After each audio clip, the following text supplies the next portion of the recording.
अस्सलाम वालेकुम। कैसे हैं आप सब लोग? अल्हम्दुलिल्लाह हम भी ठीक हैं और दुआ है कि आप लोग भी सब खैरियत से हों। चलिए आज हम बात करेंगे कि रमज़ान में कितने अशरे होते हैं। देखिए वैसे तो रमज़ान में 3 अशरों को लिया गया है, मतलब रमज़ान को 3 अशरों में तकसीम किया गया है। तो पहला अशरा जो है वो रहमत का होता है, दूसरा मग़फ़िरत का होता है और तीसरा जहन्नुम से निजात का होता है। 3 अशरे 10-10 दिन के 3 अशरे हैं। पहले 10 दिन रहमत के, बीच के 10 दिन मग़फ़िरत के और तीसरे 10 दिन जहन्नुम से निजात के। तो अब हम माशाअल्लाह से आज 9वां रोज़ा हो गया है, कल 10वां होगा, तो दूसरा अशरा आने को है। अब दूसरा अशरे में क्या होता है? ये जो अशरा होता है वो मग़फ़िरत का होता है, जहाँ हम अल्लाह को अपने बंदों को माफ़ करने के लिए बोलते हैं। अल्लाह कहते हैं कि है कोई बंदा जो बख्शिश मांगता है तो मैं उसे माफ़ कर दूँ। मतलब इस अशरे में अल्लाह अपने बंदों को माफ़ करने के लिए बेपनाह रहमत बरसाता है। मग़फ़िरत पर आते हैं। अब मग़फ़िरत का मतलब क्या होता है? मग़फ़िरत का मतलब होता है कि अपने गुनाहों से माफ़ी मांगना। अब गुनाहों से माफ़ी किस तरह होती है कि माफ़ी जो होती है वो सिर्फ़ ज़ुबान से नहीं मांगी जाती है। मतलब गुनाहों से माफ़ी सिर्फ माफ़ी नहीं है, ये अल्लाह का हमारे गुनाहों को छुपा देना या उन पर पर्दा डाल देना भी है। सोचो अगर अल्लाह हमारे छोटे छोटे गुनाहों को भी पकड़ ले तो हम कहाँ खड़े होंगे। इसलिए ये अशरा हमारे लिए गोल्डन चांस है। इस अशरे में क्या करना चाहिए? आप इस अशरे में ज़्यादा से ज़्यादा इस्तिग़फ़ार करना चाहिए। इसमें मैंने आपको दुआ बताई है सबसे पहले वीडियो में, अस्तग़फ़िरुल्लाह रब्बी मिन कुल्ली ज़ंबियों व अतूबु इलैही। ये तस्बीह हमें ज़्यादा से ज़्यादा पढ़नी है। अब ज़्यादा से ज़्यादा पढ़नी है, आप किस तरह से इसको पढ़ सकते हैं?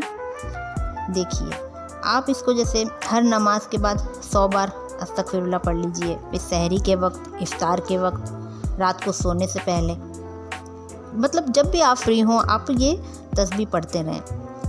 अब ये जो मैंने आपको दुआ बताई है, अस्तग़फ़िरुल्लाह रब्बी मिन कुल्ली ज़ंबियों व अतूबु इलैही, इसका मतलब है कि मैं अल्लाह से अपने हर गुनाह की माफ़ी मांगती हूँ और उसी की तरफ तौबा करती हूँ।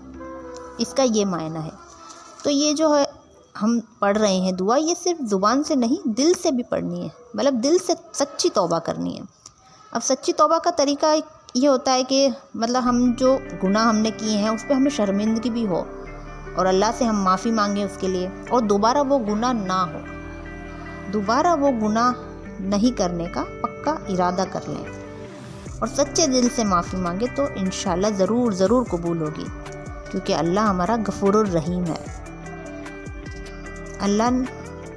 अल्लाह बहुत मेहरबान है। तो आज ही माफ़ी मांग लें। आप देखिए कि अल्लाह ने हमें बहुत से वादे किए हैं कुरान में। उसमें एक वादा ये भी है कि है कोई माफ़ी मांगने वाला जिसे मैं माफ़ करूं।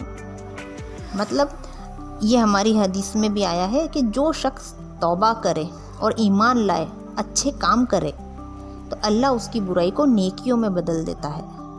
आप सोचें कि हमारा अल्लाह कितना मेहरबान, कितना गफूरुर रहीम है कि हमारे गुनाहों को भी वो नेकियों में बदल दे देता।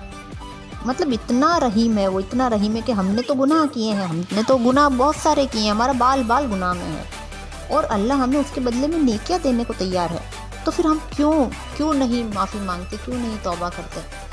तो हमें चाहिए इस अशरे में ज़्यादा से ज़्यादा माफ़ी मांगें, ज़्यादा से ज़्यादा तौबा करें।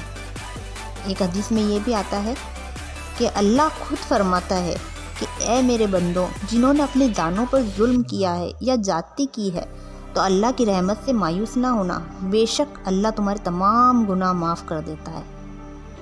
अब सोचिए अल्लाह ने खुद ये फरमाया है कि ए नबी, हमारे जो नबी हैं मोहम्मद सल्लल्लाहु अलैहि वसल्लम, उनसे कहा है कि मेरे बंदों से कह दो कि अगर तुमसे गुनाह हो गया है, अगर अपनी जानों पे जुल्म किया है तुमने, मतलब कि जो गुनाहों में घिर गए हैं, तो ये मत सोचना कि हम तो इतने गुनहगार हैं, हमारा क्या बनेगा, हमारा कुछ नहीं हो सकता। ऐसा नहीं सोचना है। अल्लाह के घर तौबा का दरवाज़ा हमेशा खुला रहता है, हमेशा। आप जब भी सच्ची तौबा करेंगे वो इंशाअल्लाह ज़रूर कबूल होगी। تو اللہ سے ڈھیروں ڈھیر دعائیں کریں، اللہ سے معافی مانگیں، اور اللہ انشاءاللہ اللہ ضرور اس کی آپ کو معافی دے گا۔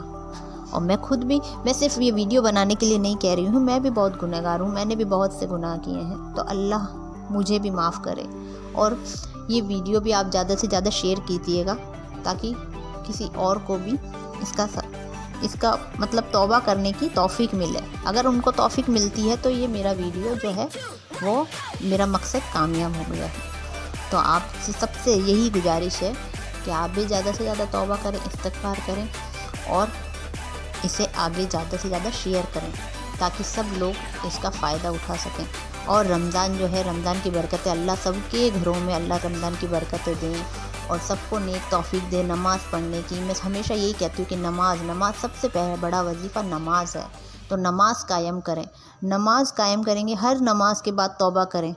نماز ہے ہی ہمارے وقت روٹین اسی طرح بنایا ہے اللہ نے کہ 5 ٹائم ہر وقت کام سے پہلے ہمیں نماز ادا کرنی ہے، تو نماز ادا کرتے ہی آپ توبہ کر لیجئے، استغفر اللہ ربی من کل ذنب واتوب الیہ، یہ پڑھتے رہیں، اس کی تسبیح پڑھ لیں، تسبیح ہر نماز کے بعد اس کی تسبیح کر لیں۔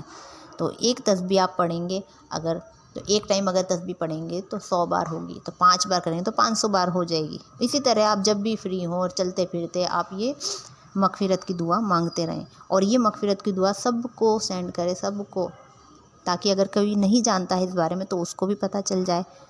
اور یہی کہنا چاہتی ہوں کیونکہ اللہ جانے اگلا رمضان ہمیں نصیب ہوگا یا نہیں ہوگا، پتہ نہیں کون سا رمضان ہمارا آخری رمضان ہو۔ تو بس اللہ سے یہ دعا ہے کہ اللہ ایسا سوچے یہ رمضان ہمارا آخری ہے، تو اللہ سے بہت دعا کریں۔ اللہ حافظ۔